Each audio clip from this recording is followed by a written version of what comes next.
Welcome back, viewers, to another insightful episode of Marg ERP Solutions, your go-to channel for mastering Marg software and boosting your business efficiency. Today, we're diving deep into the intricacies of creating sale Challans in Marg software, a fundamental aspect of managing your sales seamlessly. Whether you're a seasoned professional or just starting out, understanding the nuances of sale Challans is crucial for smooth operations. Stay tuned as we break down the process step by step, providing you with invaluable tips and tricks along the way. Firstly, click to Transactions option. Then click to Sale option. And then click to Challan option.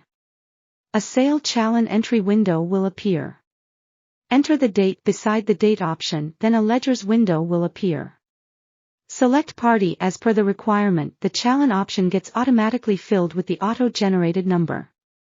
Enter the party number as per the requirement beside the number option. Now select Item as per the requirement. After selecting the item, the user will press Ctrl W and click on Yes to save the changes.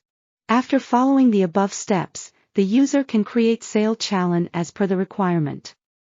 Thanks for watching. If you enjoyed this video, don't forget to give it a thumbs up and hit the subscribe button for more content like this. Also, be sure to check out our other videos, and remember, stay tuned for next video. See you then next video.